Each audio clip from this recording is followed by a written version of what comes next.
I know that today is going to be a long webinar, which is good. We have lots of great presenters that we are going to provide for you guys.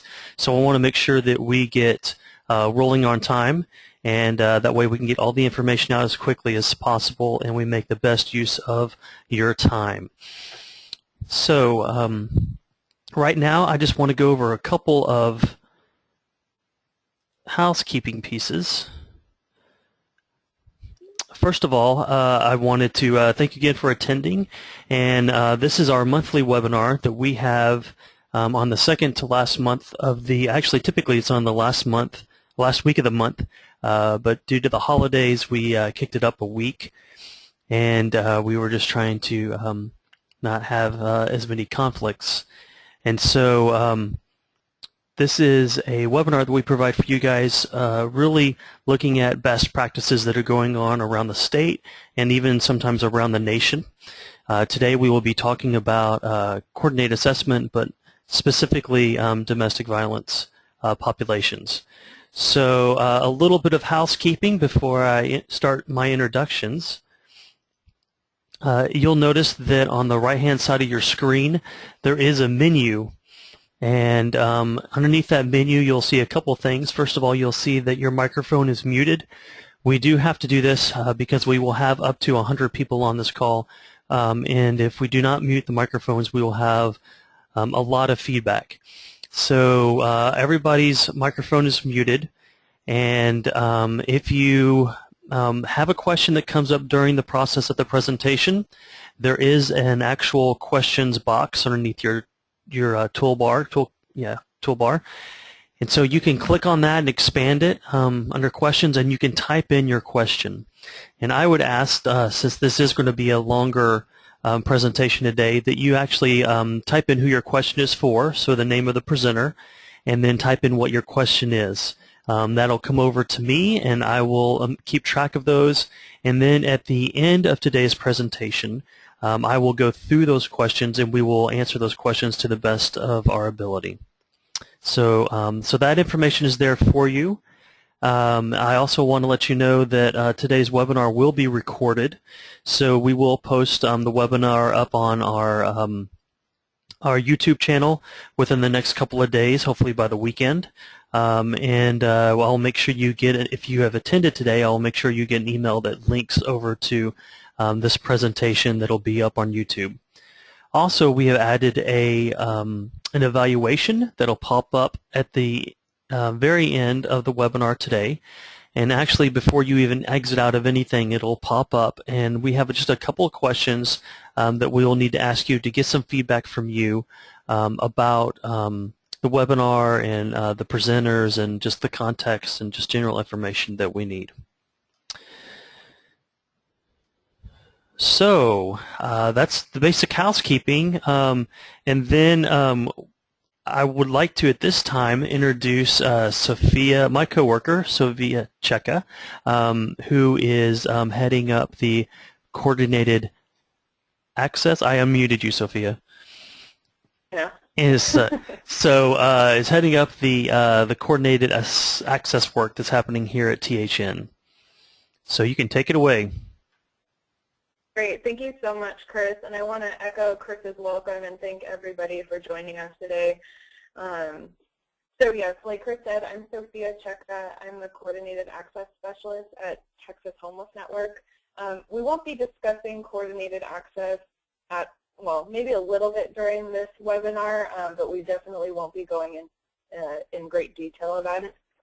But I do want to say that I'm really excited to be co-facilitating this Bloc Talk. We've been working on it for a few weeks, and I think everybody will learn something today regardless of what sector or issue area you work in. And I'm really excited to learn a lot from both of our presenters.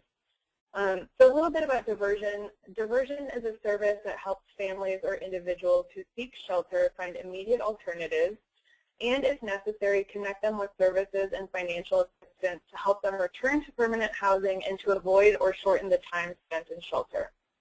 According to the National Alliance to End Homelessness, communities are successfully rehousing families quickly and at a minimal cost with impressive results. Diversion is an integral part of the coordinated access implementation in the balance of state.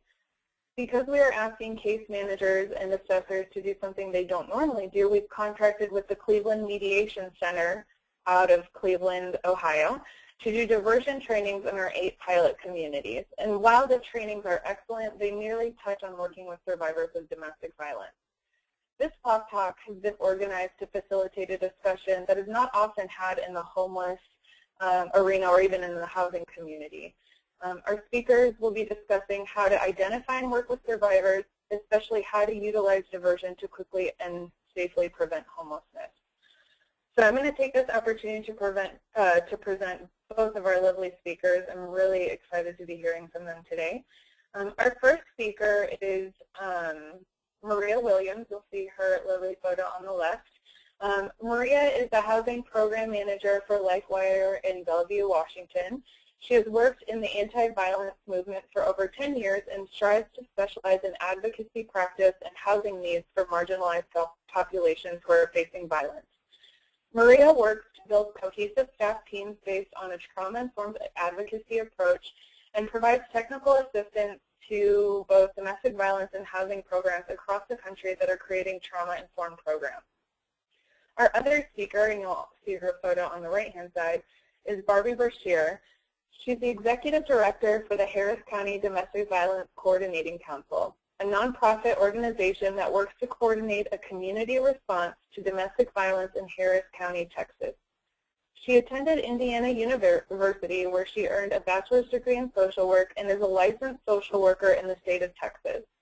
She has worked in the domestic and sexual violence field for 21 years and has provided leadership to sexual assault programs, domestic violence programs, and long-term housing programs for over 19 years. She is a certified trainer for the Houston Touchpoints team and currently serves on the boards for the Houston Area Association for the Education of Young Children, Greater Houston Association for Infant Mental Health, and the Community Collaborations Council. So we're going to hand it over to Barbie to begin the first part of this presentation.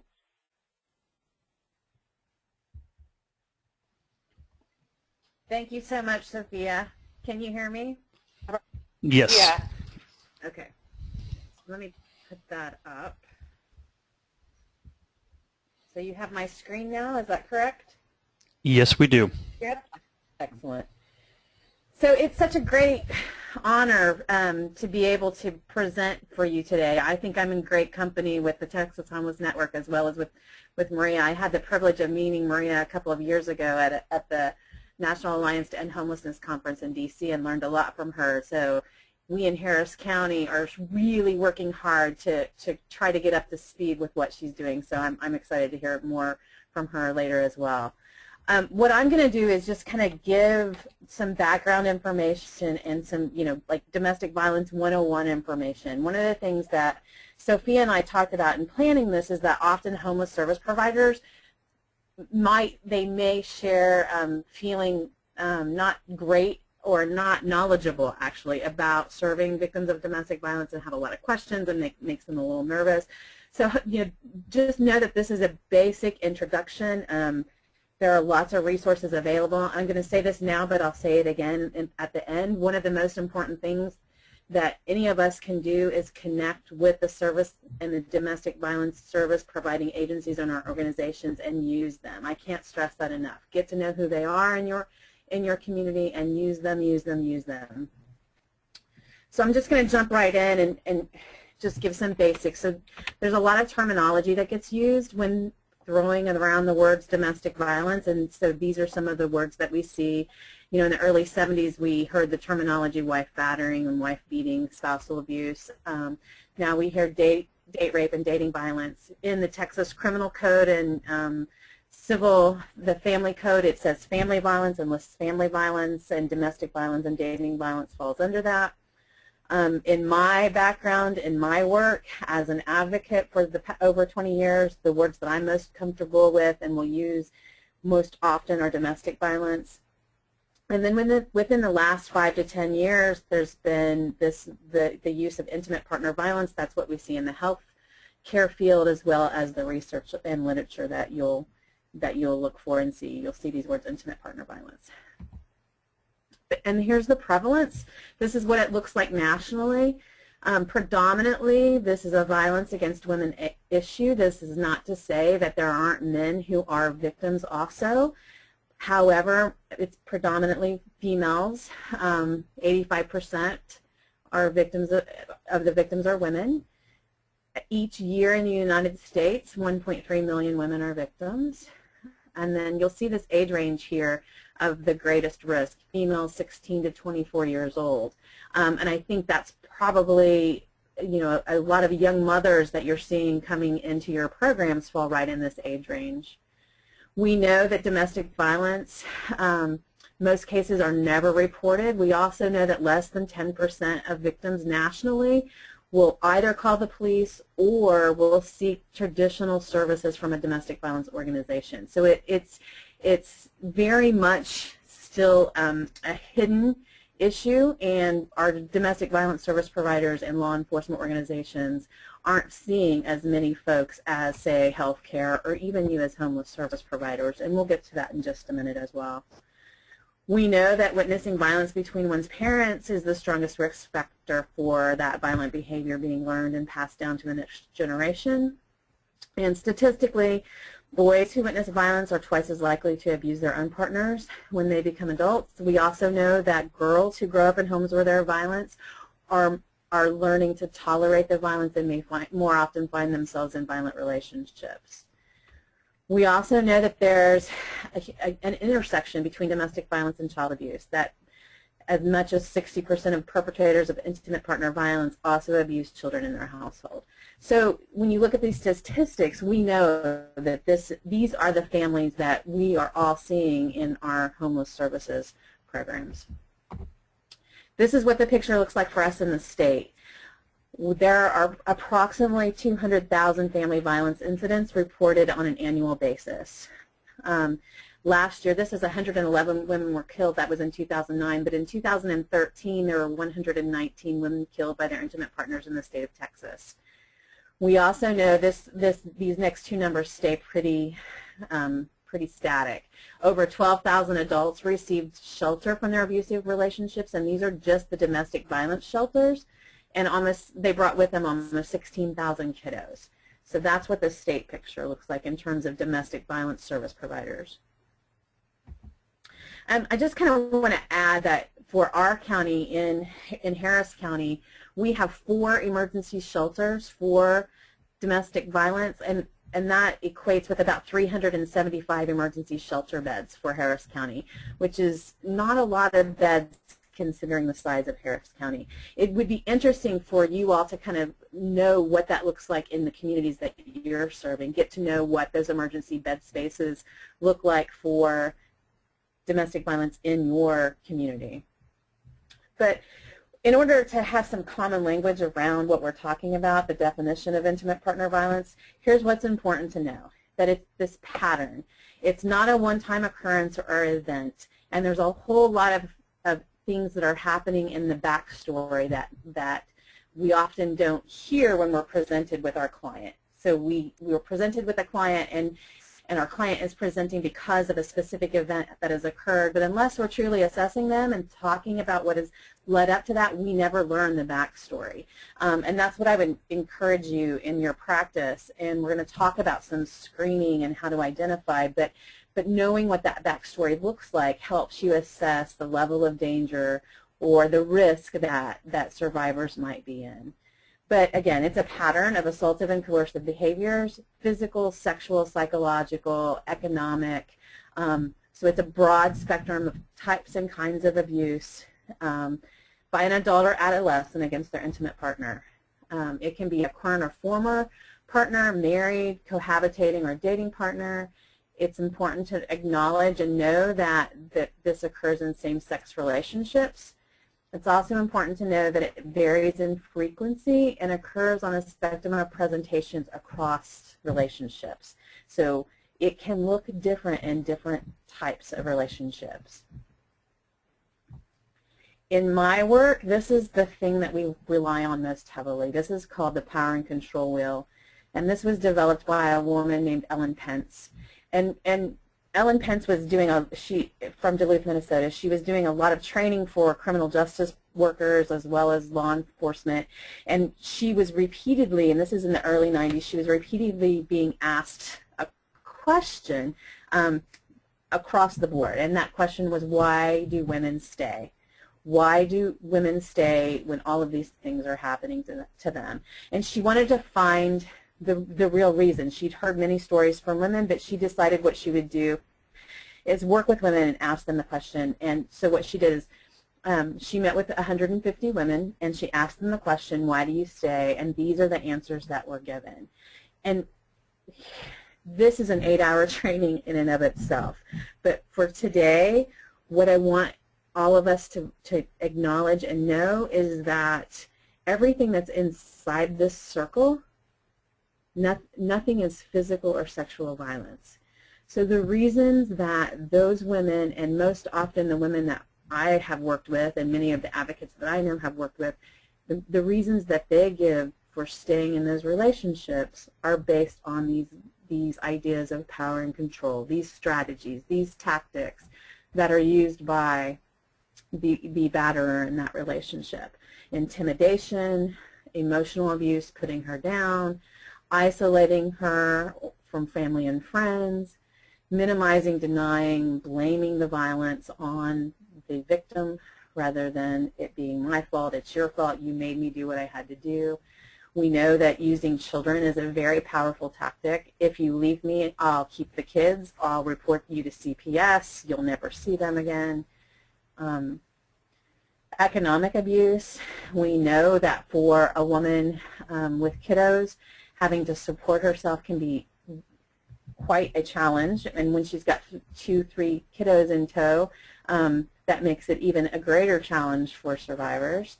So not having access to money, not having access to support if I choose to leave, not having skills to find a job that will support me and my children if I leave, all of those ideas and all of those challenges make it really difficult. Coercion and threats. We know that the most dangerous time for a woman is when she chooses to leave her batterer, and many times this batterer has threatened to kill her if she leaves. If you call the police, when the police leave, it will be worse. So these power and control tactics work. That's what's important to know. They work, and what they do is create a system of decision-making that is impossible for the survivor in that relationship. And I hope that makes sense, because this is what's really important to think about and to know in terms of that backstory. Here's the backstory. It's all of these things in this power and control wheel, which creates these barriers to leaving.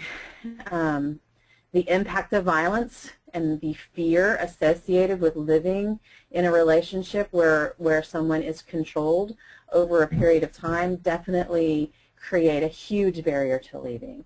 Fear of future violence, fear of being hurt, fear of having my kids taken from me, fear of not knowing how to support myself, all of those kinds of things. And then the other reality I think that we're all struggling with is this idea of nowhere to go. I know here in Harris County, a battered woman with her kids in tow can call the shelter on any given day and there not be space for her to go. So we are definitely challenged with thinking outside the box and finding new ways to keep folks safe. So in terms of homeless service providers, I think these were some points that are really important to think about in how a survivor's housing is affected. So I've mentioned that the most dangerous time for this survivor, and I refer to the survivors as she because, again, it's that 85% that I'm alluding to. Not to negate that men aren't also victims of violence, but that's why I'm using the gender as she. So we do know that the most dangerous time is when she leaves, and that affects her housing, right? Just leaving the relationship certainly affects her housing. But if it's dangerous for her when she leaves and she needs to be in a safe place where she can't be found, that is definitely something that has to be assessed and talked about. And specifically when folks are looking or come into homeless service providers for transitional housing, emergency housing, or permanent housing, or rapid rehousing, whatever that is, if we're not assessing whether or not this person has been or is currently fleeing from a domestic violence relationship, there's a missed opportunity to keep her safe. And so that's what I would encourage you all to think about in terms of your own assessments and your intakes. Are you asking, do you know? And then when you do ask and you find out, what do you do? And I know that's a big question that folks have, is what do you do? And we'll talk about that as well. We know that survivors often are evicted because of their offender's behavior. The offender is harassing her at her apartment, and it's causing the police to be called, and apartment complexes don't like those kinds of things happening. So it puts her at high risk of being evicted. If she gets evicted, where does she go? What does she do? How does she rent again? So those are definite issues. And again, when you're assessing at homeless services and you see someone with a long history of evictions and we're wondering why, you know, it's important to know or to ask, have you ever been a victim of intimate partner violence, domestic violence, and have you been evicted because of that? That gives some ground for negotiating and navigating and intervening and advocating with potential landlords in the future. We know that it interferes because of having, you know, bad credit, poor rental history, safety needs. I think that kind of goes along with what we talked about. We know that offenders will sabotage a survivor's economic stability, making it difficult for them to pay deposits or to have rent and utilities. You know, we've worked with many women who don't have any history of paying bills, therefore they can't set up utilities in their name because they don't have good credit, or they have zero credit established in that way. So thinking about that and knowing that up front again gives us knowledge and tools to help navigate and advocate when we're helping them find housing. In terms of shelter, most of the domestic violence shelters are temporary, 31 days or less. Some of them give extensions. We also all know how challenging it is to live in a shelter for an extended period of time, especially when you've got kiddos. I don't think it's fun for anyone to have to think about taking my kids, living in shelter, and being there for 3, 6, 9 months. That's a challenge, and that's really hard. Statistically, we also know that less than 30% of survivors will succeed the first time they leave abusive homes. Leaving is a process. Some statistics say that women leave an average of 5 to 7 times before they leave an abusive relationship for good. So in terms of assessment and intake, having that conversation, if you find out that this is a survivor of intimate partner violence, ask, what's been the process for you leaving before, and how long have you stayed gone before? Is this the first time you left? Asking those questions up front and doing a better assessment up front saves you time on the back end. It also helps you figure out what kind of resources you need to connect them to. And I'll say what I said in the beginning, knowing your domestic violence organizations in your community, reaching out to them, using them to be the experts in this, and connecting these folks when you assess them with those services is very important and critical, I think, to the success and safety of the survivors that we're working with. So the intersection of homelessness and domestic violence. So we know that there's an overlap. We know that domestic violence is the leading cause of homelessness for women. There are lots of studies that talk about that. I think in your own history, if you've worked with homeless families for any amount of time, you can probably, hopefully, know that many of those have been homeless because of domestic violence in the past. I pulled out some information on a specific study that was done in New York that I think lends some real valuable information to all of us, and it's called the SHIFT study. And you can see there were 292 families in the study. Some of the significant pieces that I pulled out is that 93% of those moms that they were working with in this 30 months had a history of trauma. 81% of those experienced multiple traumas, and these traumas were things like domestic violence, growing up in a home where there was domestic violence, sexual abuse, rape, dating violence, stalking, lots of trauma that was inflicted by someone known or a family member. You can also see here that of those 93 moms who reported trauma, 79% of those were traumatized as children. So we're talking about multiple layers of issues that bring with that some complex things as we try to serve them and help to keep them safe and help to keep them from re-entering the homeless services system again. So the SHIFT study, which SHIFT stands for Service and Housing Interventions for Families in Transition, some of the other major findings included that the higher the severity of the trauma, that meant that they had ongoing residential instability. So those moms that were dealing with the most severe trauma symptoms were more residentially unstable. So they were moving around a lot, they were entering and exiting services and programs, they might have lived in various different apartment complexes over a short period of time. And it all makes sense, right? I mean, I think that when we really think about what happens when we're surviving trauma, we know what that does to our ability to maintain jobs and to maintain housing, and how it affects our decision making. There were many significant traumatic experiences, which we kind of talked about. Major depression was cited as one of the biggest issues dealt with by some of those moms, and which also meant that their kiddos were dealing with some severe physical and emotional challenges because of being with a mom who was dealing with depression. So based on the study, there were some findings that indicated an effective response to family homelessness, and their recommendations were to think about this idea of housing first, which will lead very nicely into what Maria is going to showcase for us. She's going to make the beautiful example of why housing first might need to be considered, and hopefully we'll make our way there in our county soon. So, but it's definitely something we're thinking about and talking about and working towards. Many programs have case management in place, and case management components include assessment of needs and referral and connecting to resources and all of those kinds of things.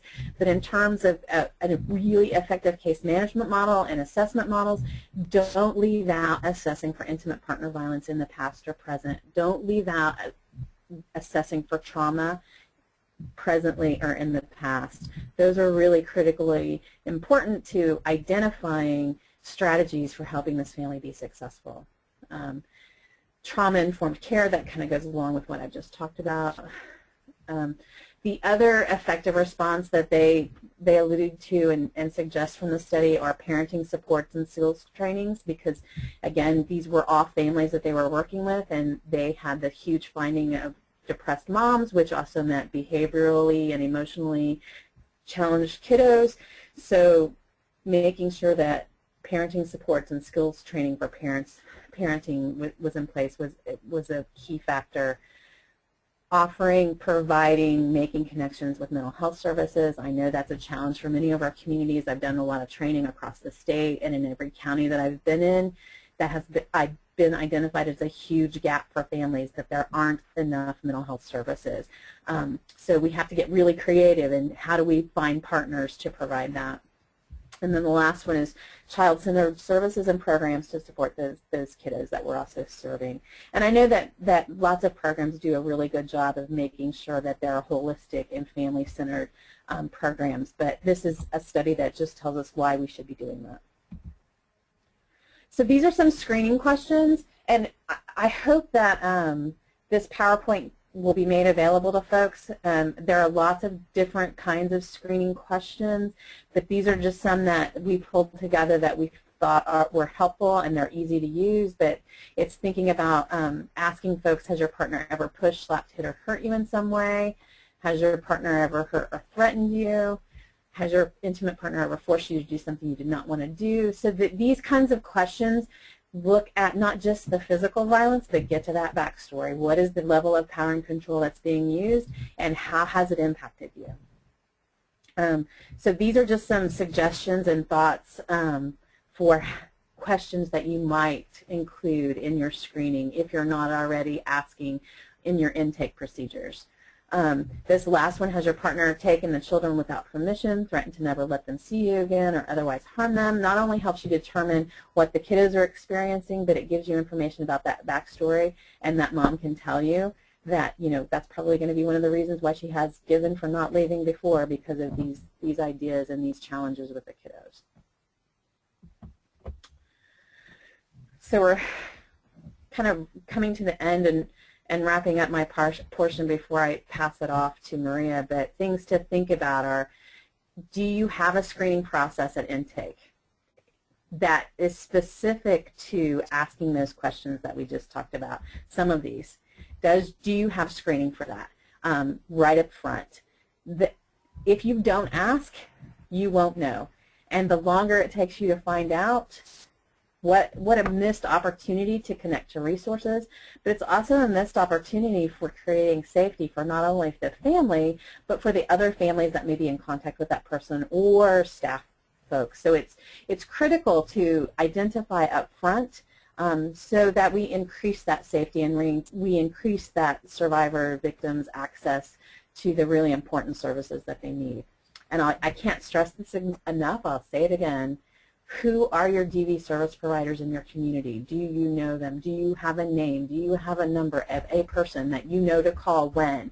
I have this woman sitting here and she's clearly needing some help with safety planning, with thinking about how the impact of trauma has affected her.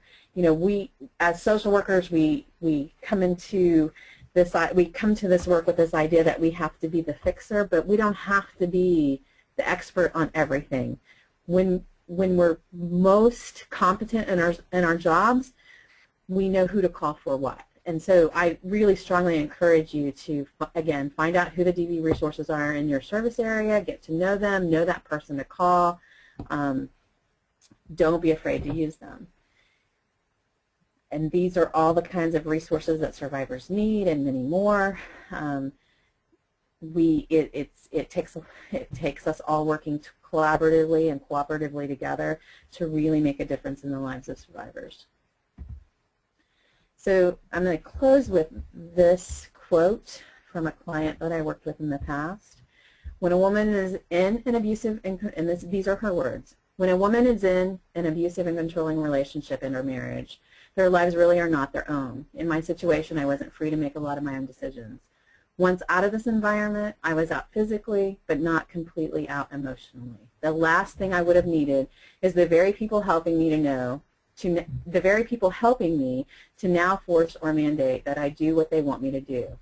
That, to me, would have been very similar to the situation that I had left, going from one controlling situation right into another. My daughter and I have many gifts in our lives, and we have many challenges. I like having the freedom to make my own choices, and I believe many other women will move forward in their lives as well with a gentle guidance by those who are there to help. I close with these words because they remind me that women are the experts in their own lives. My job is to help them find their way, give them resources, help them unlock the tools that they have, help them learn new skills, help connect them to other resources, but also to safety, and these words remind me of that. So I think my PowerPoint will advance now. That is it for me. I will be happy to entertain questions at the end, and I will pass it over now to Maria. Thank you, Barbie. Maria, I'm handing over I'm giving the control over to you. Okay, great. Can Oh.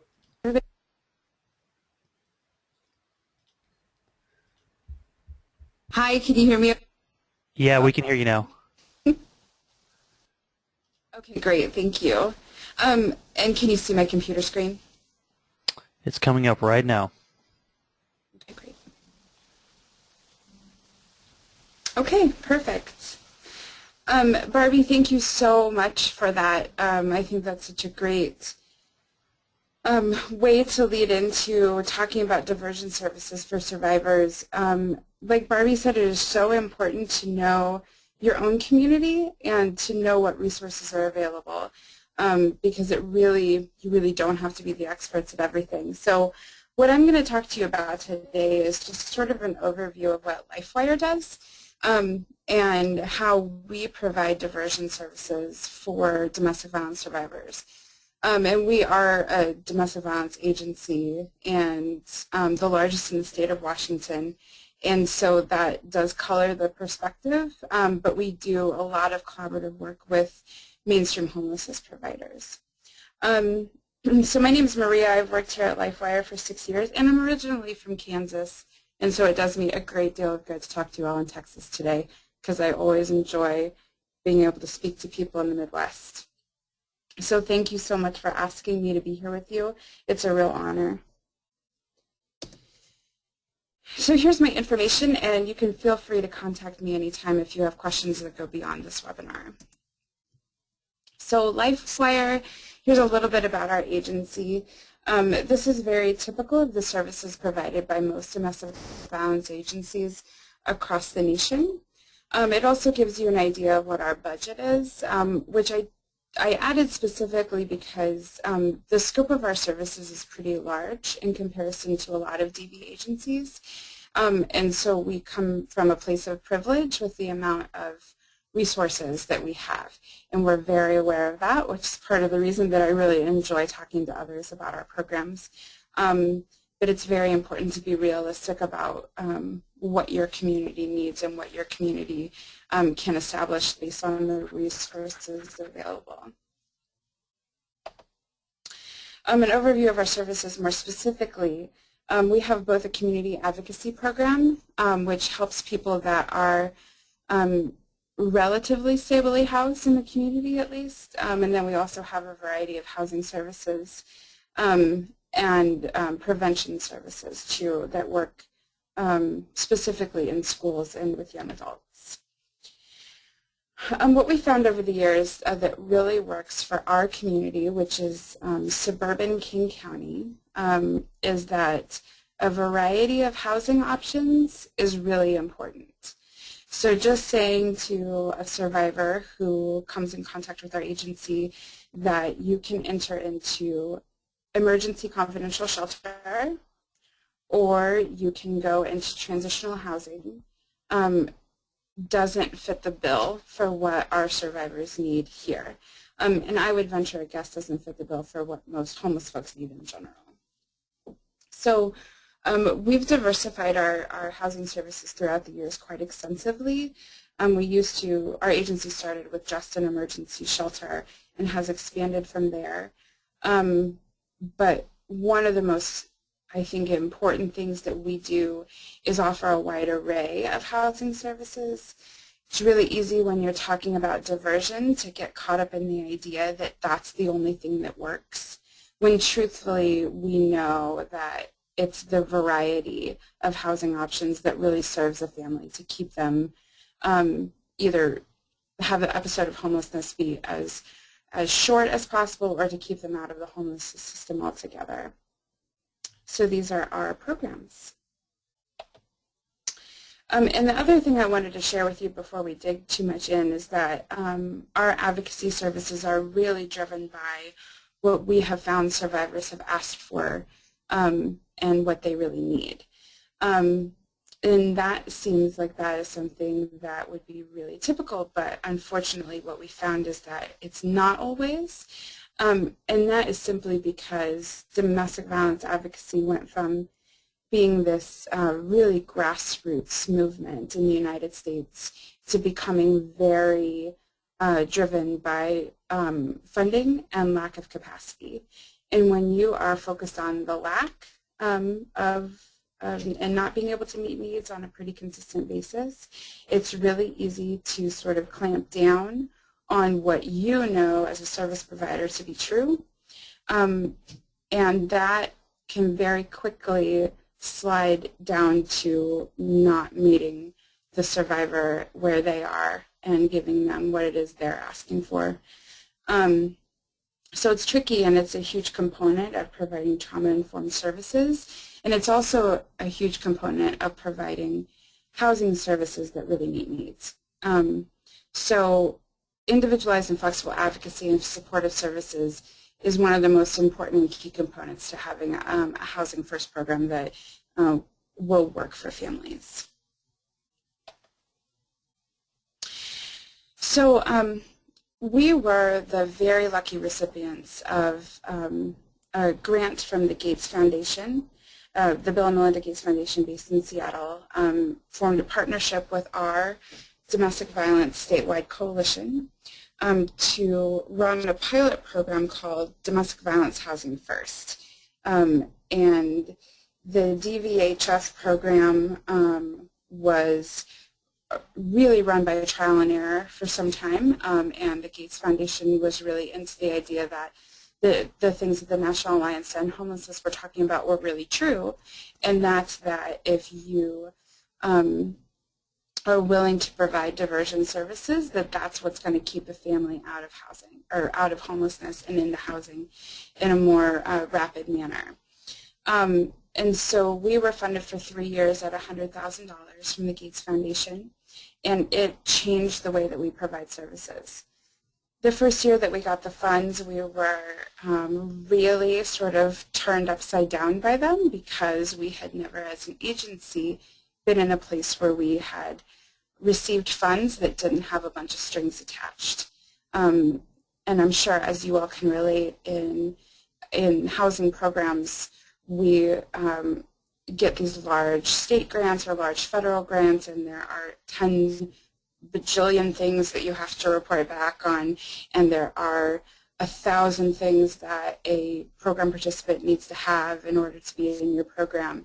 And all of a sudden we were given this money that had none of those requirements, and we're told by our funders that they trusted us to spend the money in the most relevant way possible. And it took us a good 6 months to really get our feet on the ground. And truthfully, the program in its last year was its most successful. We were still serving the same amount of survivors, and that was about 50 survivors a year. Excuse me, somewhere between 50 and 80 survivors a year. But in its last year, it really took root.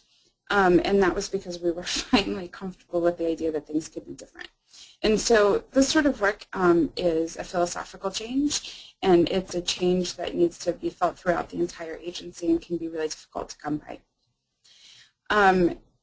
Because of the way it radically changed our services at LifeWire, we have been actively seeking funds since the Gates Foundation's funding ended with us, and we're currently working with about $50,000 a year, and there is a plan that we have to increase that amount. The most exciting thing that this has done for us is, as I was saying before, and Barbie was also speaking to, the idea that there is just not enough. There's not enough housing, there's not enough emergency beds, there's not enough for survivors, there's not enough for our homeless families in general. What we found is with flexible funds, it's still not enough, but it's making a huge dent in making things better. So our turnaway rate is based on the number of asks that we receive for housing services at our agency, and then the number of people we say no to or we refer elsewhere. But prior to Housing First being implemented at our agency, our turnaway rate was 30 to 1. After it became 10 to 1, and I actually just heard our 2014 statistics today, and it may even be lower than that. So undoubtedly, this is a very successful program. The flexible assistance is at the heart of the program, and we are able to help survivors pay for things that will either help them maintain their housing or help them reestablish housing quickly. So you can see that there are a variety of different options. It has been amazing the amount of times that we have paid for back child care payments that has then allowed a survivor to take his or her child back to daycare so then they can return to work and then their rent is paid and they pay it themselves. And it's just those very simple interventions that keep families out of the homelessness system. So the largest amount of work that we do with the funds is providing shelter diversion and homelessness prevention, and that looks like a whole wide variety of different things, but anything from short-term rental assistance to eviction prevention to helping with that to housing authorities, to helping with that to energy companies and that sort of thing to make sure that people are still able to be housed.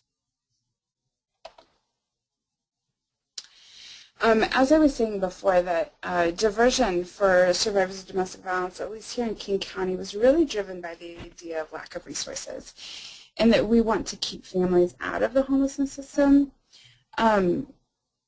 There is a statistic that I read recently that said that once a family enters the homelessness system, they're 8 times more likely to re-enter. And we see that especially with highly vulnerable families, and survivors of domestic violence solidly fit into that category. We found that it's much more affordable to divert families from homelessness than to house in our facilities. We do have an emergency shelter, and it's a great model. It's an individual apartments that families can move into. Our stay is usually about 3 months.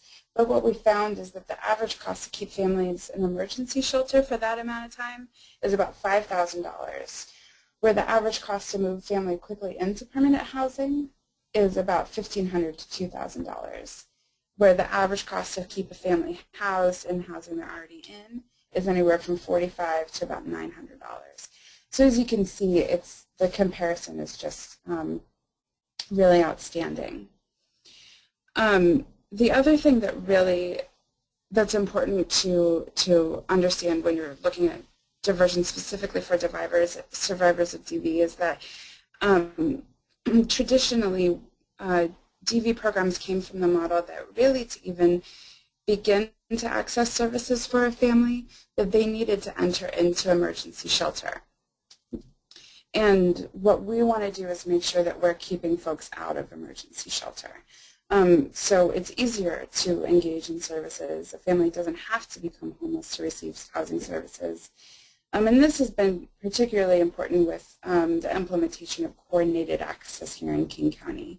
It's created a bottleneck effect in our community, and housing options have become really harder to get to.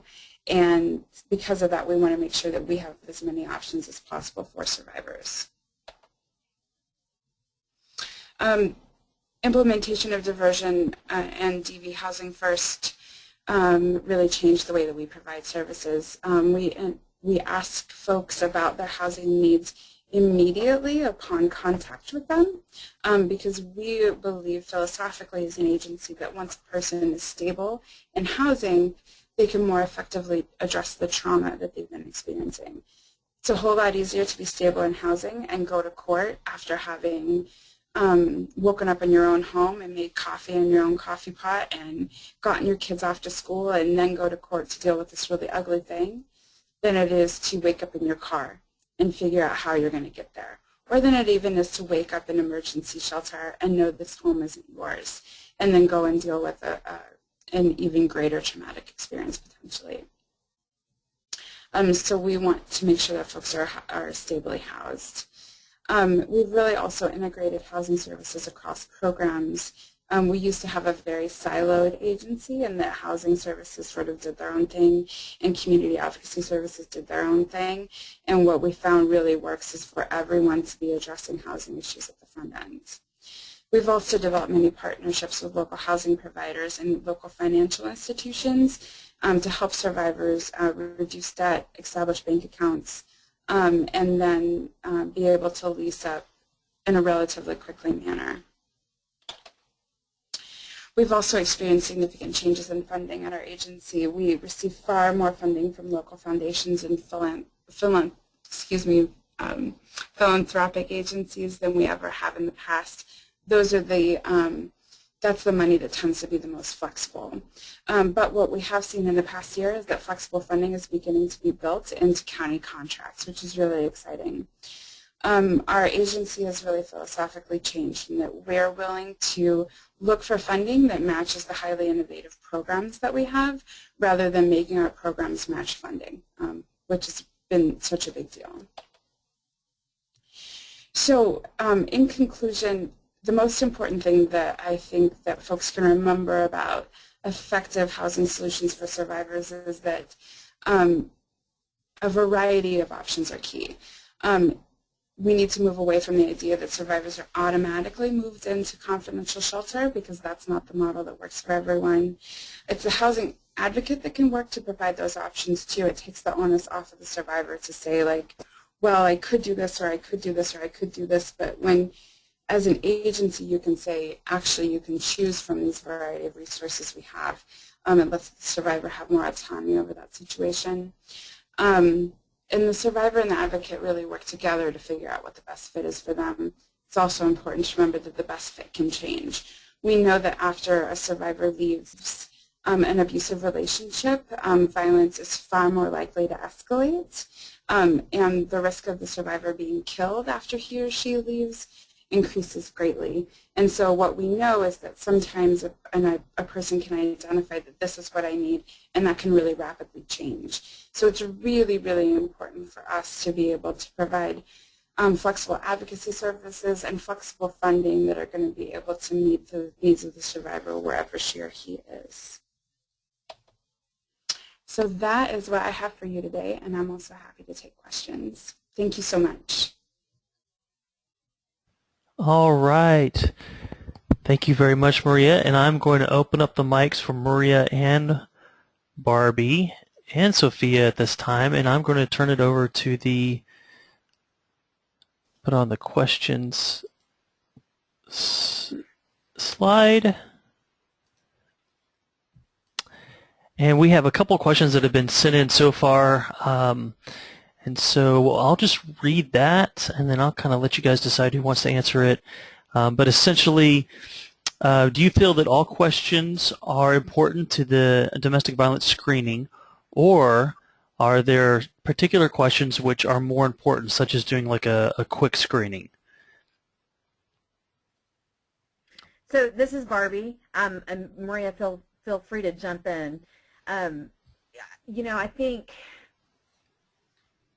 what I've learned is that asking a few questions makes it helpful to have a process. So interviewing is a process, right? So it's not meant to be a checkbox. You ask this question, then this question, then this question. I think it opens up a discussion. I think the idea of identification up front helps you assess the level of risk and danger so that you can develop appropriate safety plans, as well as make those connections to the domestic violence service providers who are the experts in your communities around that. There are lots of models for assessment questions up front. Some of them are as many as 3 questions, or as few as 3 questions. Some of them go much deeper into 15 questions. So I think it just kind of, I think you have to think about the population that you're serving. I also want to mention something. So for our coordinated access assessment, we worked a lot with TCFV, the Texas Council on Family Violence, to add a pre-screening question that essentially gets at whether or not you're speaking with a survivor, and then at that point it's intended that our assessor have a conversation with to determine should they want to go to a domestic violence provider, or do they want to stay at a housing provider? Right. Great, great. Okay, and then we have one more question. Can someone explain the 30-to-1 versus the 10-to-1 housing number? I guess there's some questioning about how many people are leaving the program. Go ahead. That was Maria. That was on Maria's presentation. Sure, I'm happy to explain that number. Our turnaway rate is figured by the number of people that we have call for emergency shelter. So if we had, for every 30 people that called for emergency shelter, we could accept one of them. But because of capacity issues, but when we started doing diversion services on top of emergency shelter, we were able to serve so many more people that it reduced our turnaway rate. Not every one of those people came into emergency shelter, but say, 10 of those people came into emergency shelter and 20 of them were diverted from homeless services altogether. So that's what reduced the turnaway rate. Does that answer that question? I believe so. And if you put that question on here, you can go ahead and put a response. If it didn't answer the question, for anybody else that has a question to add, like I said, we've only got a couple in, so please type in your questions now.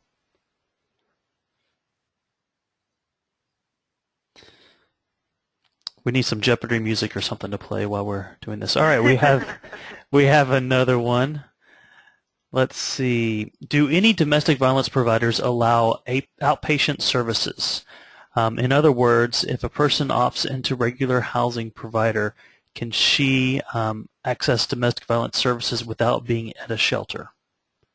Oh, that's such a great question, and absolutely yes, yes, yes. I think that for the domestic violence service providers, they're what they typically refer to them as non-residential services. So these are folks that have residence somewhere else, or they're staying where they're at, or they're living with family or friends, or whatever the case may be, but they need the supportive services. They need counseling. They need legal options and resources and services. They want services for their kiddos.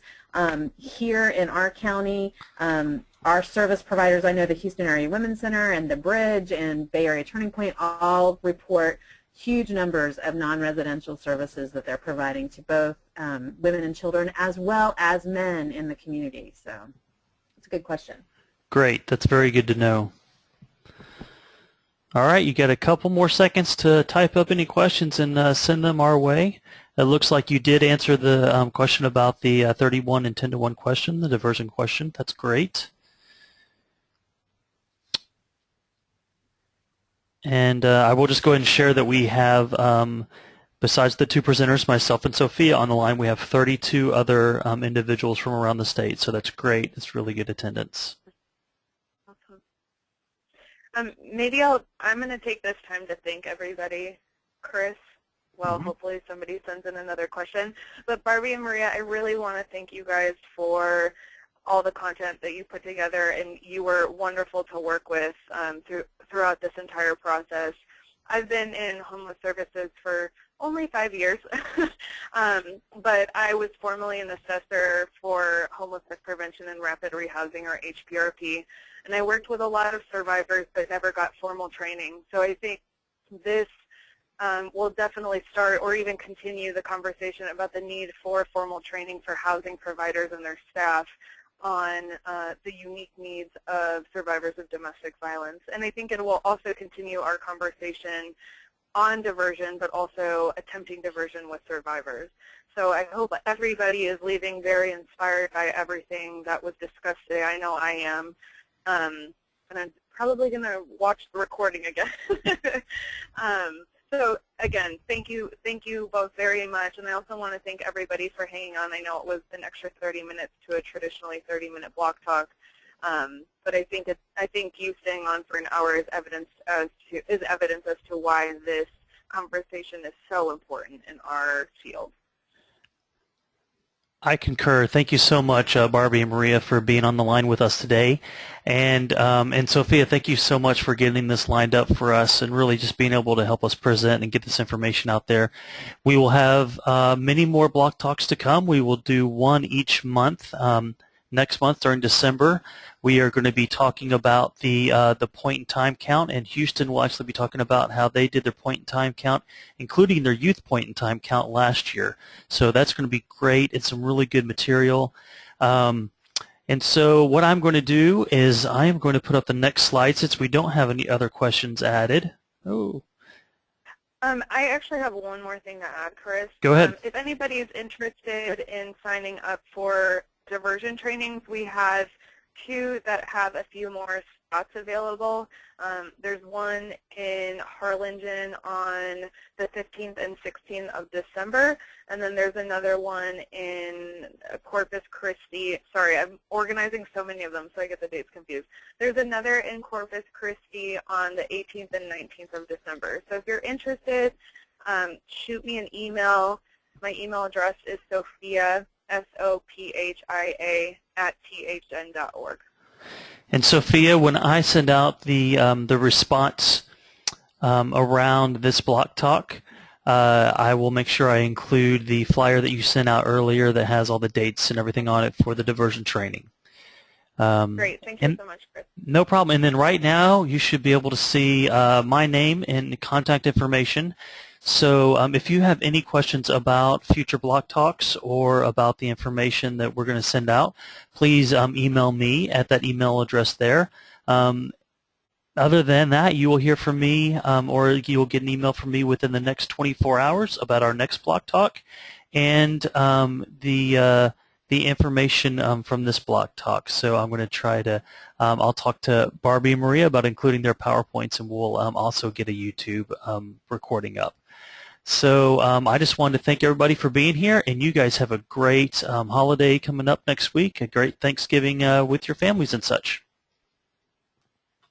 And I'm going to sign off this Bloc Talk.